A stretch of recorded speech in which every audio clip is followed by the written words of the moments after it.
Thank you, Michal.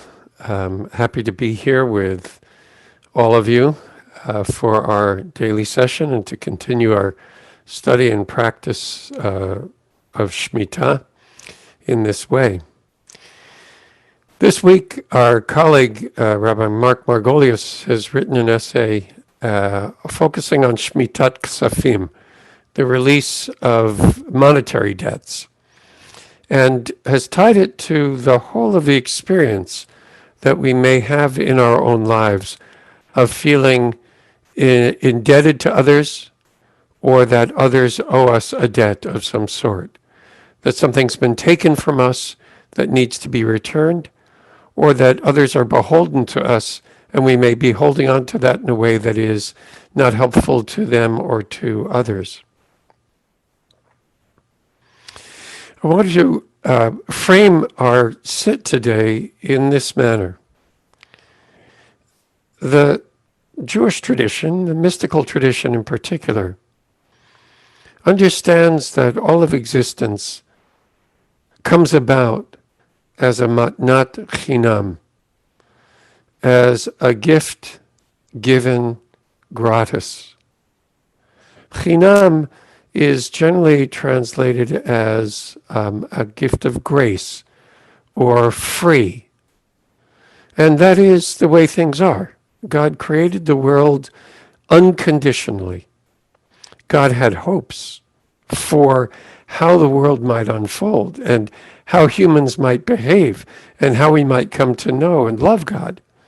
But the world and its existence continues unabated through a flow of infinite, unconditional love. And so we can begin our own investigation of our life and our life experience from that point of view of realizing that there's nothing that we owe in order to have our lives. There's nothing that we need to do to pay for our lives. And yet the mystical tradition also understands that receiving a matnat chinam, this gratis gift of life, of existence at all, puts us in some ways in a one-down position.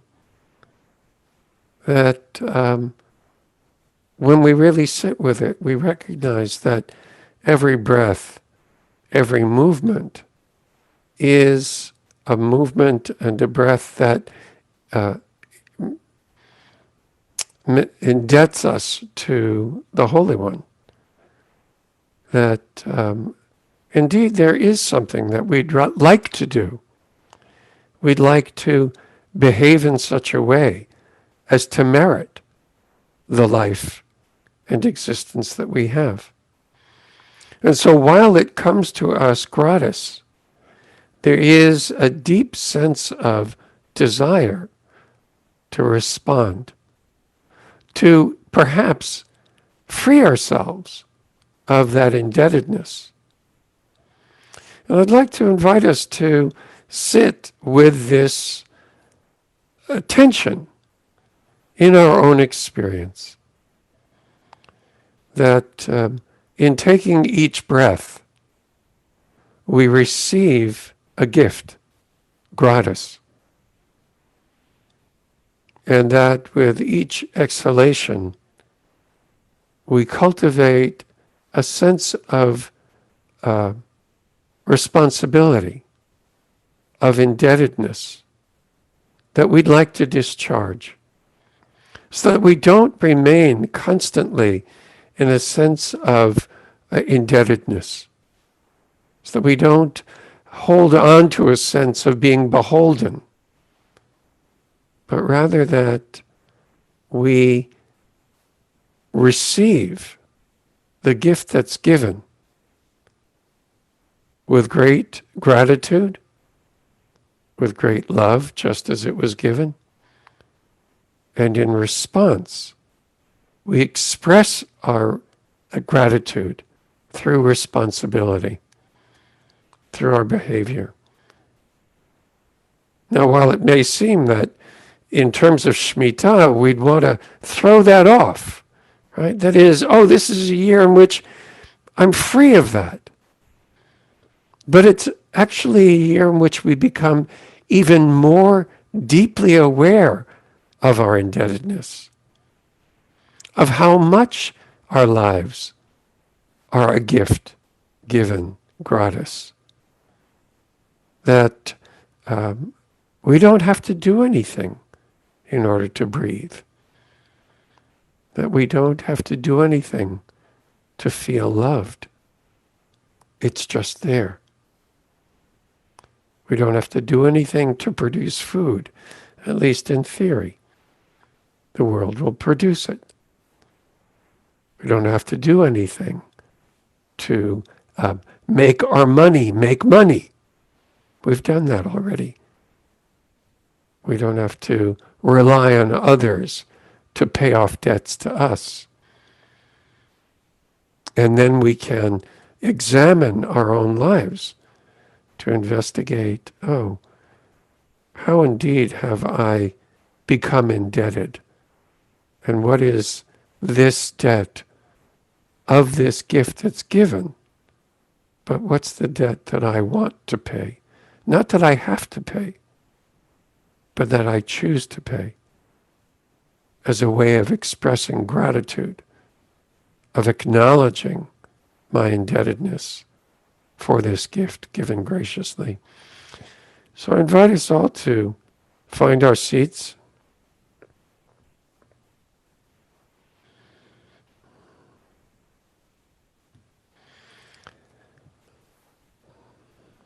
To sense how grateful we are for having something to sit on, even if it's the floor. It may be a cushion. It may be the sofa. It may be a chair.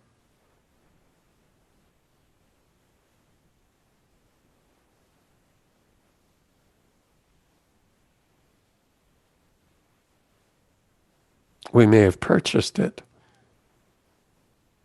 We may rent it.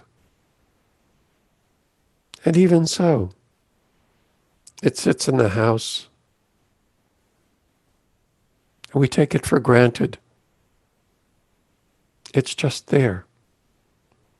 And anytime we wish, we can sit.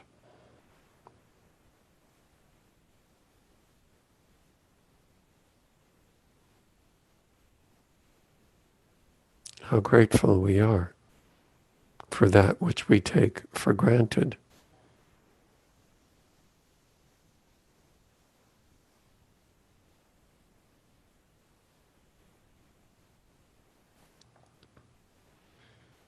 Allow the body to settle in its own natural way.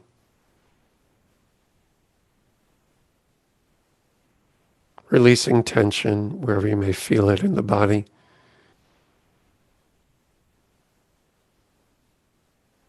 You can keep your eyes open if you wish, in a soft gaze, or to remain connected to the present moment, just as it is. To keep your eyes fixed on something here and now, right in your room, present with you.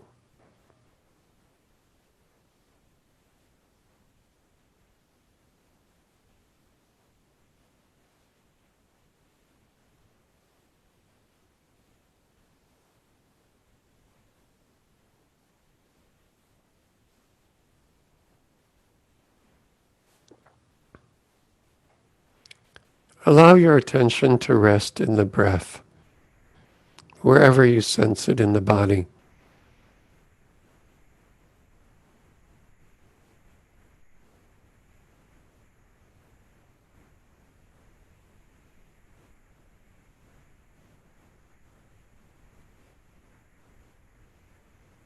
You don't have to do anything to breathe.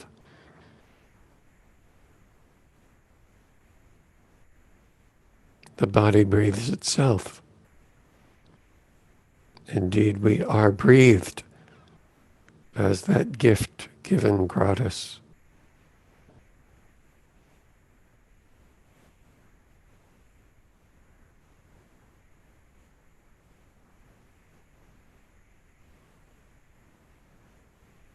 So allow the breath to come to its own natural rhythm.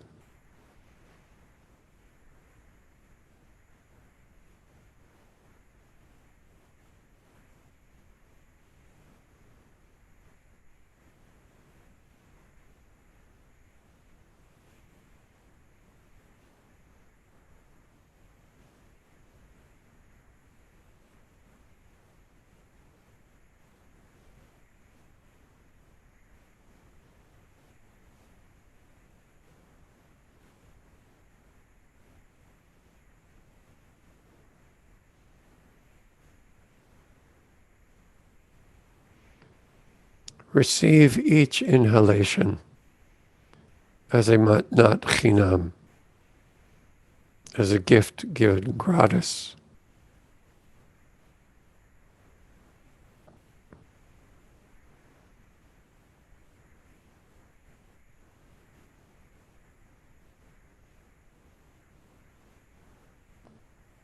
Allow each exhalation to be gratitude.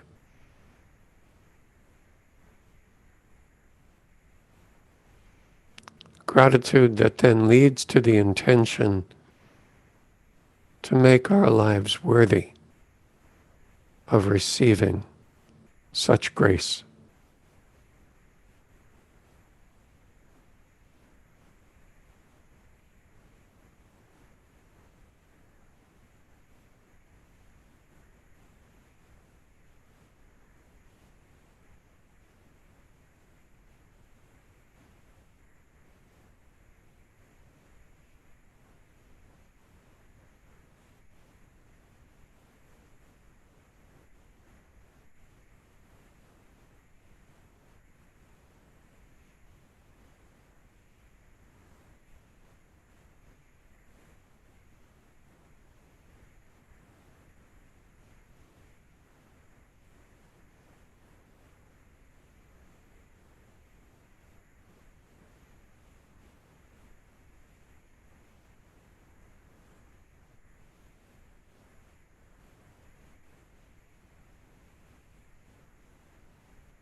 In our concluding few minutes, I invite you to allow the corners of your mouth to turn upward in a slight smile.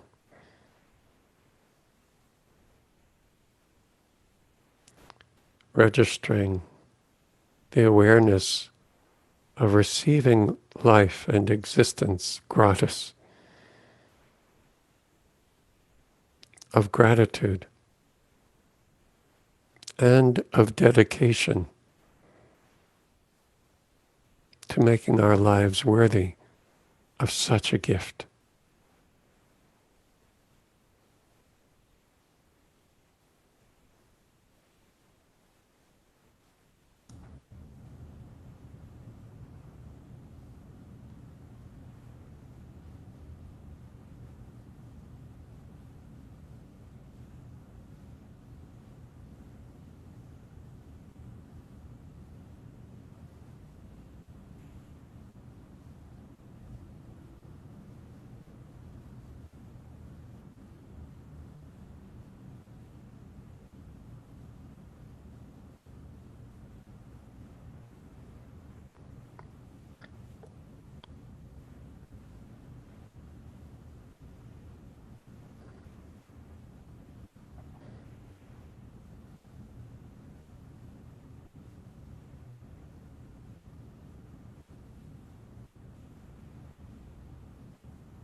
May our practice today support us in our intention to wake up in our lives,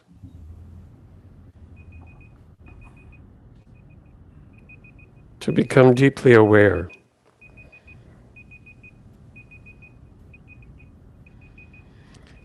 of our desire to be worthy of this life. And may the merit of our practice be for the benefit of all beings. We turn now to the sound of the shofar and then Kaddish.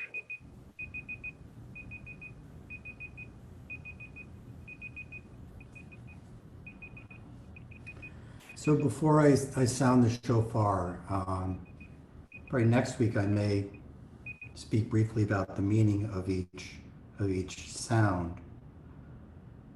But today it's more of the connection with the breath. The in-breath is easy, the out-breath, even for the individual sounding the shofar, who's been doing this for a while, is still fraught with anxiety and hoping that the gift of being able to sound the shofar for you is acceptable. And some of the shofars are very mellow and some are very piercing. If you've heard this before, this is a very piercing one. But I would ask you to listen to the sound of the shofar as a stimulus for Shemitah and release of what we try to hold on to, as I try to hold on to each sound.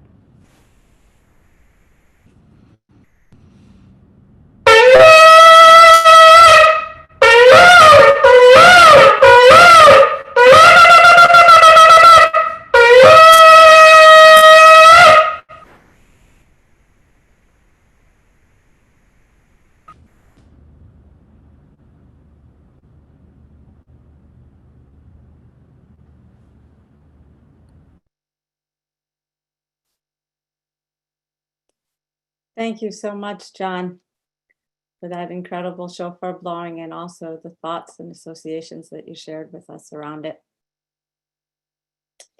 As many of you know, a traditional way of honoring loved ones that we have lost is by leading the community in prayer and specifically in praise. And we're going to do that now for those of us who want to join in the recitation of the Mourner's Kaddish. I invite you to join me in reciting it. And if you wish also to put the name of the person in whose memory you are reciting into the chat. Yitgadal, May Rabbi, Yamad, Chayehon, Yomechon, Chayeh, all Beit Israel, Ba'alah, Yomechon, Amen. Tehei, Shmei Yitzhak, Barak,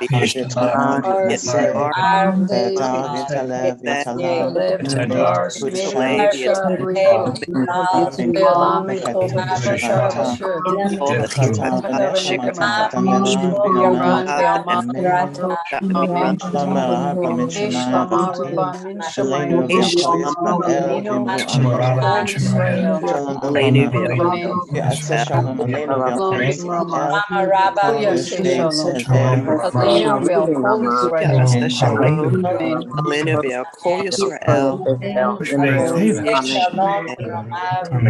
Uya, say shalom aleinu, Ve'al kol Yisrael, ve'al kol Yoshei Tevel, v'imru. Amen.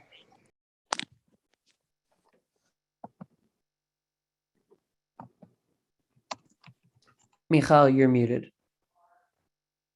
How did that happen again?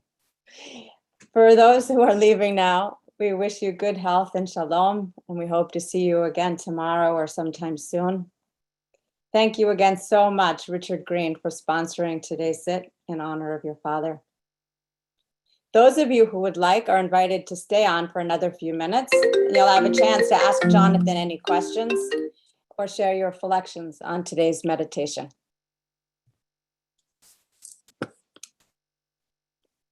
Jonathan, I myself had a couple questions, if I can start with one, if you'll permit me.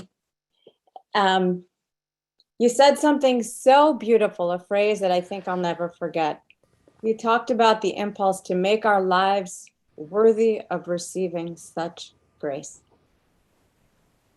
And I wondered if you could talk for a minute in your own practice, in your own teaching, about that balance we need to make between always striving to better ourselves and make ourselves worthy and make a contribution to the world that makes it more redeemed and more whole. And at the same time, that need to accept ourselves as we are, the world as it is, with compassion. Can you talk a little about the balance between those two things? Well, one, I would kind of phrase it a little bit differently because I'm not sure that I want to make myself better, right? It's not about worse or better. It's about conscious and intentional and engaged.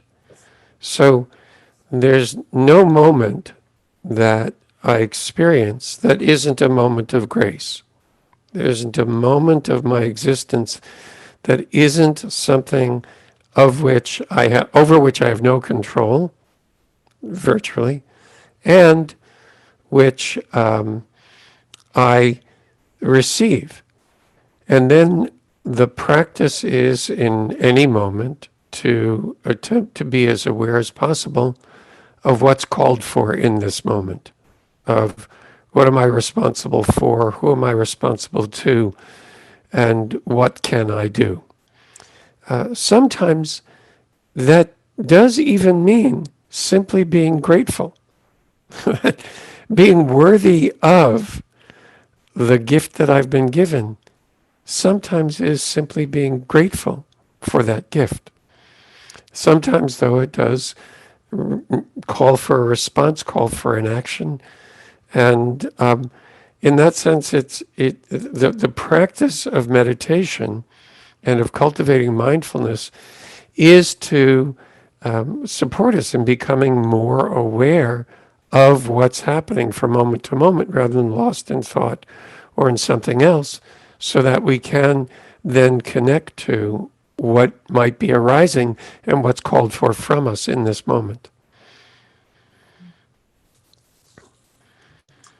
Laura Zinker has a beautiful question here. She asks, Jonathan, what steps do you recommend to begin to cultivate a sense of grateful responsibility as opposed to an attitude of beholden indebtedness?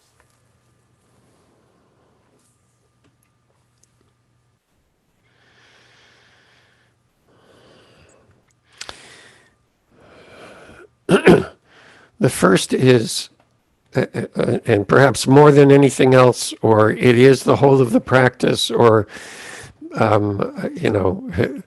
Zaklal Gadol, right? It is to cultivate the great loves, right? Love of God, love of our fellow, love of the stranger. I'd say even love of the world.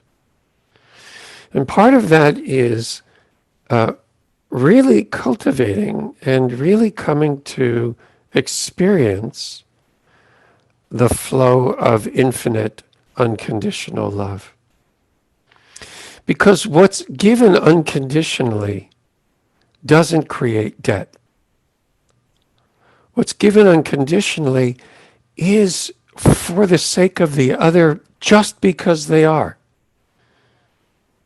And when we can experience ourselves in the world as loved simply because we are, there is no debt. And when we can sit in that love and truly experience it, all that we want to do is to respond in love. And that response is responsibility. Because then everything that we do is love. Everything that we're called to do is love. The teaching from the Shem Mishmuel that I taught yesterday grounds the whole of his Shemitah practice and the way he interprets it in love. In love, which is recognizing that we are all discrete, separate, different, differently abled, different backgrounds, different genders, orientations, thoughts, values, and so on. And yet, we are all fundamentally one being with the whole of the world, sustained by that one love. So the first step would be cultivating and being able to truly experience that we are embraced in, constantly enlivened by, and are the flow of infinite, unconditional love.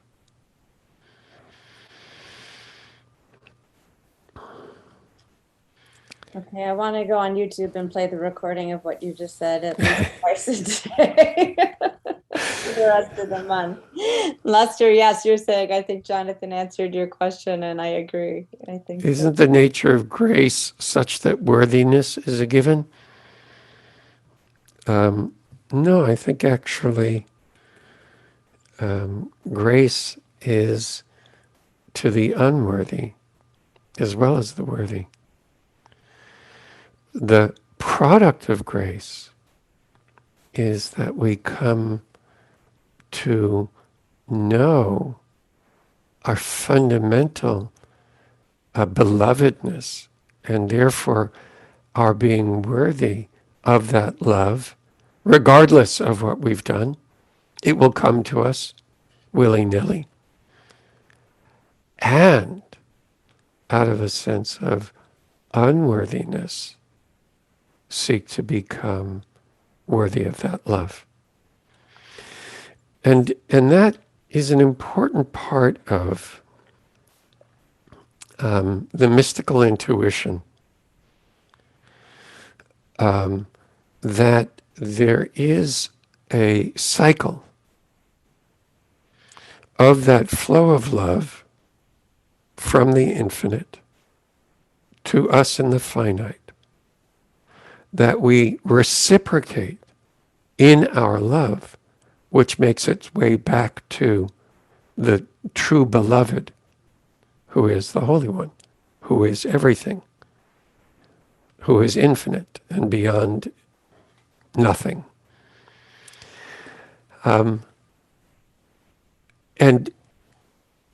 the sense of recognizing unworthiness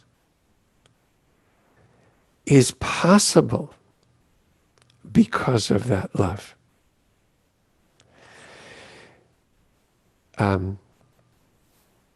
When we experience shame over unworthiness, it's because we doubt or feel separate from that love. When we feel unworthy and loved, we can be responsible. So grace is not to the worthy. Grace is gratis to everyone.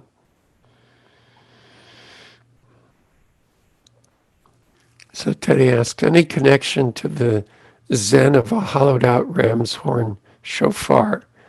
Maybe how the love from God is always there.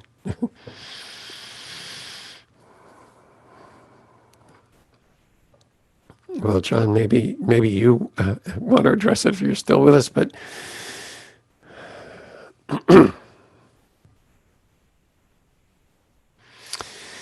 the image of the shofar is used by the Baal Shem Tov and the Maggid of Mezrich as a way of talking about prayer. The shofar itself is nothing. It's a shell, right? It's empty. The shofar only has power and meaning when it's blown. They use that teaching to say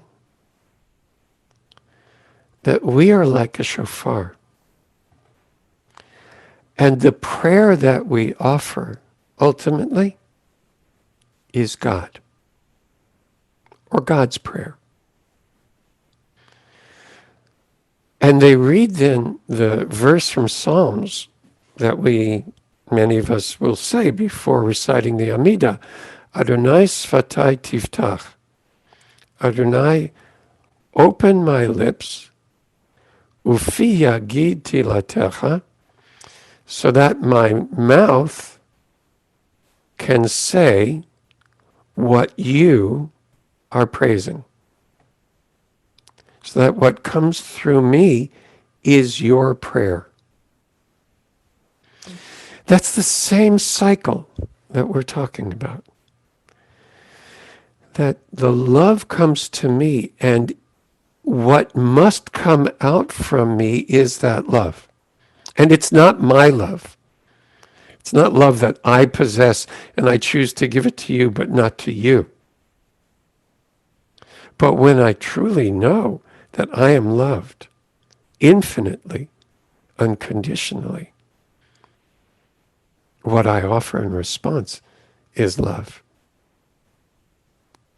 And it comes then unconditionally. And it can't be infinite because we are mortal, but the sense of responsibility that we cultivate, the desire to love God with all our heart, with all our soul, with all our might, becomes the way we want to love altogether. Jonathan, thank you so much. This was an incredibly beautiful and powerful teaching and practice today. And I hope everyone can take these ideas, and more importantly, the openness, the expansiveness, and that desire to be a shofar and let God's love channel through us, with us into our day. Thank you all.